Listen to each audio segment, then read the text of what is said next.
अब दूसरे पेज पे हमें अगर डेटा डिस्प्ले करवाना है तो उसके लिए मुझे क्या करना पड़ेगा, सबसे पहले तो मैं एक पेज बना लेती हूँ, सही है।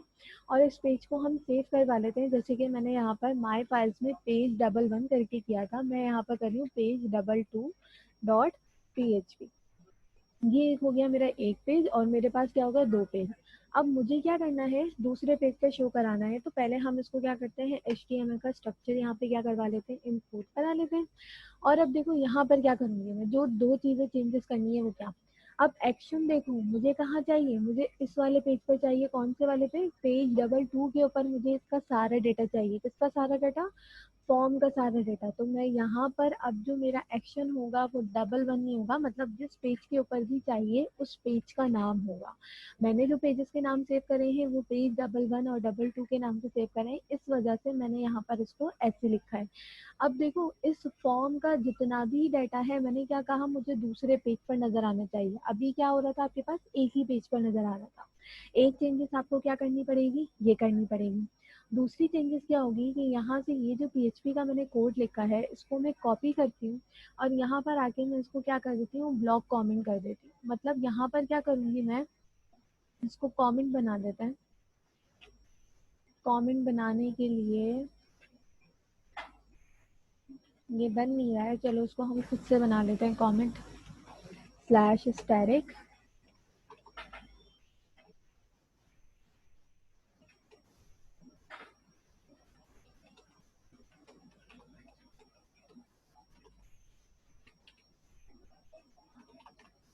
रुक जाओ, ये कमेंट, अच्छा ये इसके अंदर का बनता है PHP का, क्योंकि वो है ना बनता नहीं, सही है। ये देखिए अब यहाँ पर आ गए हम पेज 2 के ऊपर, और यहाँ पे सबसे पहले मैंने जो पूरा ब्लॉक कॉपी किया था वो मैं यहाँ लाके क्या कर दूंगी, पेस्ट।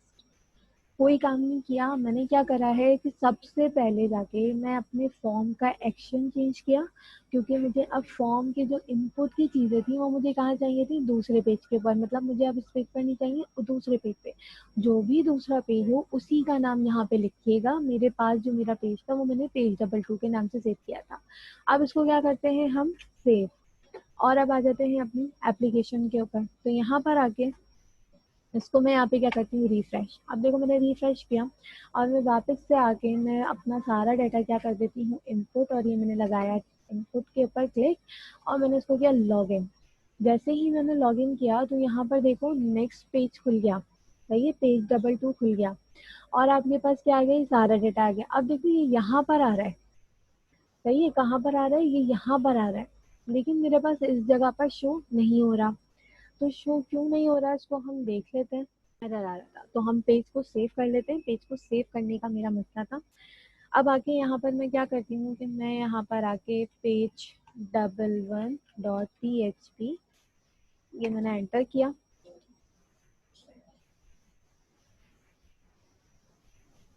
तो ये इसको एक दफ़ा रिफ्रेश कर लेते हैं और यहाँ पर आके हम अपना इनपुट दे देते हैं, डाटा सेलेक्ट किया और लॉगिन किया। लॉगिन करने के बाद देखो मेरा जो यहाँ पर क्या था, जो मेरा URL था वहां पर भी सारा का सारा डाटा आ गया और मेरे पास यहाँ पर भी आ गया।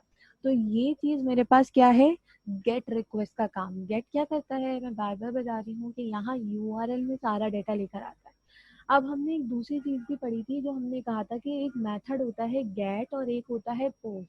अब अगर मुझे यही सारा काम पोस्ट से करना हो तो मैं क्या करूँगी, मैं क्या करती हूँ कि मैं एक दफ़ा अपने पेज को नेक्स्ट उसी पर ले आती हूँ। मैंने कहा भाई मुझे इसी पेज पर चाहिए, और अब यहाँ से मैं चेंजेस क्या करूँगी कि मैं गेट की जगह यहाँ क्या लिख दूँगी, पोस्ट।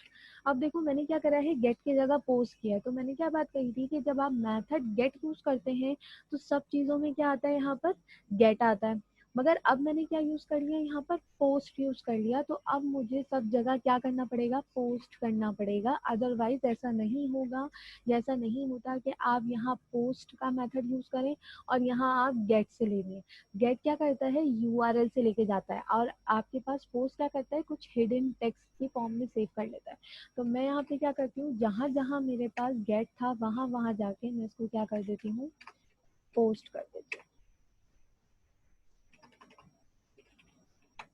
तो आप लोगों को इसका जो डिफरेंस है मेन गेट और पोस्ट का वो समझ में आ जाएगा। और इसी के साथ ये भी पता चल जाएगा कि गेट रिक्वेस्ट मेरे पास सिक्योर मेथड के ऊपर काम करता है या पोस्ट मेरे पास सिक्योर मेथड के ऊपर काम करता है।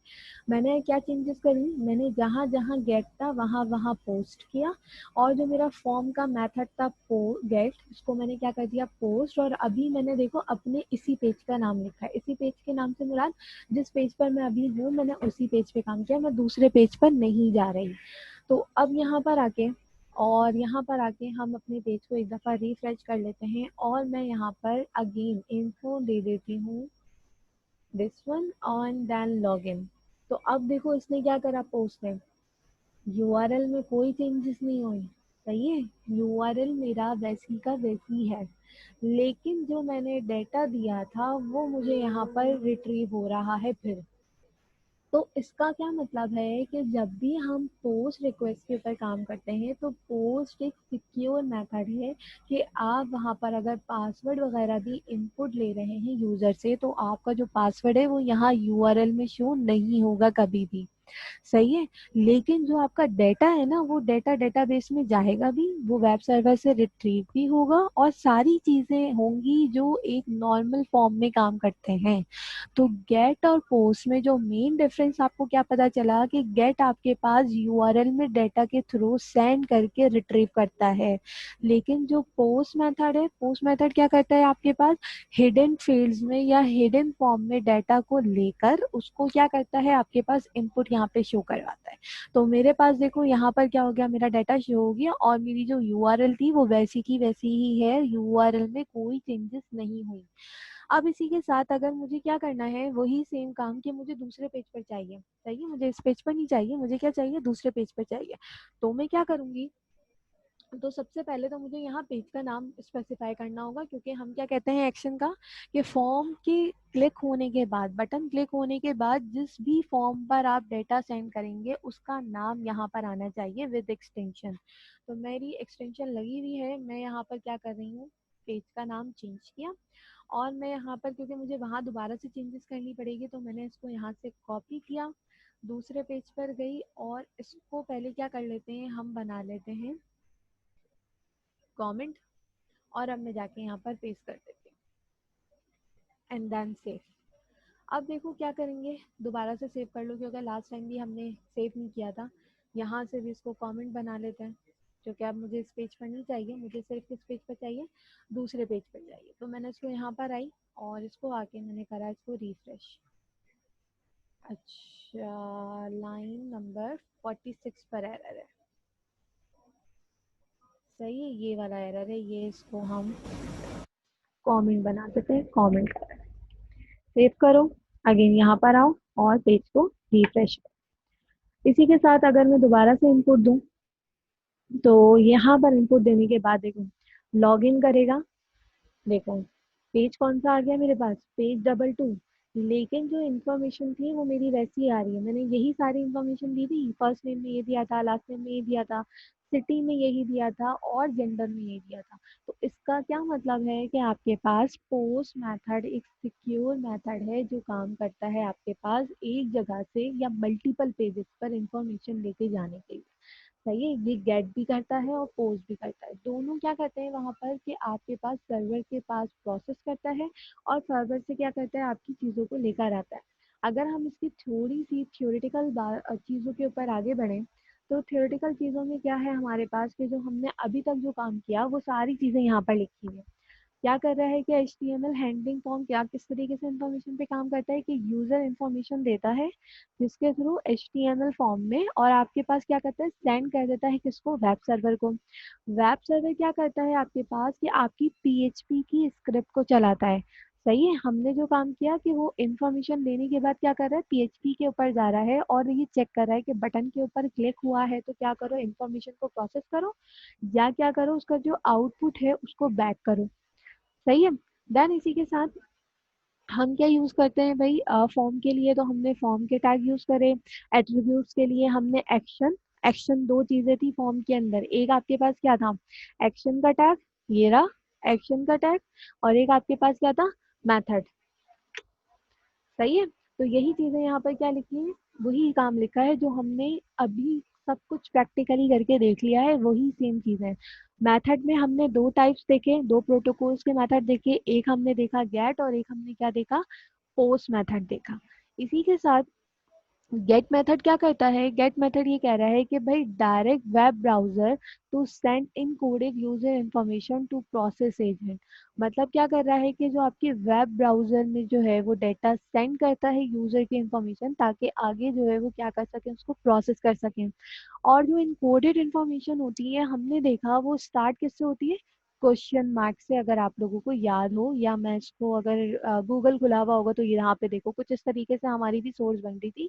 और हमारे पेज के नाम के बाद क्या लिखा हुआ आ रहा था, क्वेश्चन मार्क, और क्वेश्चन मार्क के बाद हमारे पास क्या आ रहा था, जो भी हमने नेम वैल्यू दिया था वो यहाँ पर आ रहा था। इसी तरीके से क्या करता है आपके पास कि form data send in the URL is a stream of name value pair separated by ampersand. मतलब अलग अलग करने के लिए उसने क्या यूज करा, एम्परसेंड का यूज करा, और की वैल्यू के ऊपर, की वैल्यू की मुराद ये नेम, नेम में क्या आ गया मेरे पास, मेरा नाम आ गया, फर्स्ट नेम था तो फर्स्ट नेम आ गया, लास्ट नेम था तो लास्ट नेम आ गया, इज इक्वल टू करके। इसी के साथ चीज़ें जो हमने इनपुट के वेरिएबल्स दिए वो इनपुट के टैग यूज करे हमने। बाकी जो हमारी एक स्ट्रिंग बन रही थी, कुछ इस तरीके से स्ट्रिंग बन रही थी, इसको अगर मैं थोड़ा सा कलर इसका मैं कर दूँ ब्लैक, तो ये आप लोगों को होपफुली नजर आ जाएगी। जिस तरीके से मेरे पास आया text dot P H P, ये मेरे पेज का नाम है, क्वेश्चन मार्क आ गया, नेम जॉन एंड एज, और आपके पास इस तरीके से आ गया। तो ये हमारे पास क्या है, गेट रिक्वेस्ट और पोस्ट रिक्वेस्ट का काम। और जो है वो होपफुली आप लोगों को इसमें से सारी चीज़ें समझ में आ गई होंगी और क्लियर हो गया होगा। तो एक यहाँ पर गेट और पोस्ट का ये कह लें कि डिफरेंस है लिस्ट फॉर्म में। गेट रिक्वेस्ट में जैसे हमने देखा कि की वैल्यू के ऊपर काम करता है, लेकिन पोस्ट में क्या होता है, कहीं पर भी नहीं डेटा, मतलब आपका जो डेटा है वो विजिबल नहीं होता, ना यूआरएल में ना किसी और जगह पे। इसी के साथ जब हम फॉर्म सबमिशन कर रहे होते हैं उसको बुक मार्क कर सकते हैं। बुक मार्क से मुराद कि अगर मैंने वहां पर कर दिया बुक मार्क के, मतलब जो स्टार बना हुआ होता है, ये मैंने इसके ऊपर क्लिक कर लिया, तो वो क्या कर सकते हैं आपकी जो इन्फॉर्मेशन आपकी यूआरएल में होगी वो उसी वक्त ही चीज सेफ रहेगी जब भी आप उस टैब को ओपन करेंगे। लेकिन पोस्ट में ऐसा नहीं होता। क्यों नहीं होता, क्योंकि इसका डाटा यूआरएल में आता ही नहीं है। सही है। फिर हमारे पास क्या है, गेट का क्या रहा है, is less secure as the information is display in the URL. ये सिक्योर नहीं है। किस तरीके से सिक्योर नहीं है, क्योंकि इसकी जो भी इंफॉर्मेशन है वो आपको यूआरएल में नजर आ रही है। अगर आप लोग कोई भी बंदा, अगर आप लॉग इन करते हैं किसी के सामने और आपका जो यूजर नेम और पासवर्ड है वो आपकी यूआरएल में आ जाए और सामने वाले को पता चल जाए, तो क्या ये चीज आपके लिए सिक्योरेबल होगी, बिल्कुल भी नहीं होगी। क्योंकि आप लोग क्या करते हैं कि अपने पासवर्ड्स और अपने यूजर नेम तो चलें, खैर कोई मसला नहीं है, लेकिन जो आपके मोस्ट इंपॉर्टेंट चीज होती है वो आपके पासवर्ड्स होते हैं। तो अगर आपके पासवर्ड्स आपको विजिबल हो जाएं किसी भी जगह पर, तो वो क्या करते हैं, आपके पास सिक्योर लेवल के ऊपर काम नहीं करता, तो आप उस वेबसाइट को यूज नहीं करोगे कभी भी। इसी के साथ जो पोस्ट है वो आपके पास मोर सिक्योर है, क्योंकि इसमें जो ट्रांसमिटिंग कर सकते हैं पासवर्ड और अदर सेंसिटिव जितना भी डाटा है, उसके ऊपर हम बहुत अच्छी तरीके से काम कर सकते हैं, ताकि इसलिए क्योंकि इसमें डाटा विजिबल होगा ही नहीं। मतलब आप जितनी भी इंफॉर्मेशन डाल दें, जितना बड़ा भी आपका डाटा होगा, वहां पर वो चीज़ शो नहीं होगी आपकी फॉर्म में।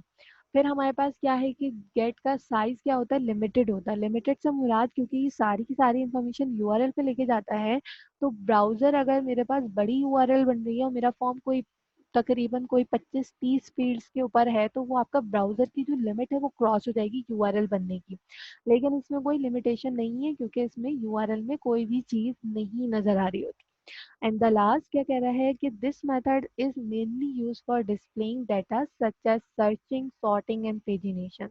जैसे कि मैंने अभी बताया कि इस गेट रिक्वेस्ट में कौन कौन से टाइप के आप काम कर सकते हैं, जैसे कि हमने अभी देखा गूगल का सर्चिंग, सॉर्ट करवाना हो किसी चीज को सॉर्टिंग, और पेजिनेशन से मुराद जो पेज चेंज करते हैं ना आप, वो पेजिनेशन का डाटा वगैरह आप गेट में शो करा दो तो आपको कोई मसला नहीं होगा। लेकिन पोस्ट रिक्वेस्ट कब यूज करते हैं कि जब हमें डाटा मैनिपुलेट करवाना हो, किस तरीके से, जैसे कि मुझे एडिटिंग करवानी है, मुझे डेटाबेस में सेव करवाना है, मुझे कोई चीज़ सर्च करवानी है, एंड सो ऑन, जितने भी डेटाबेस के कॉन्सेप्ट है सारे, जितना भी काम करना होगा वो हम किसके ऊपर कर रहे होते हैं, वो हम पोस्ट रिक्वेस्ट के ऊपर कर रहे होते हैं। तो यहाँ तक जो है वो आपका गेट और पोस्ट का काम जो है वो हो, आप लोगों को क्लियर हो गया होगा कि गेट और पोस्ट एक्चुअल होता क्या है।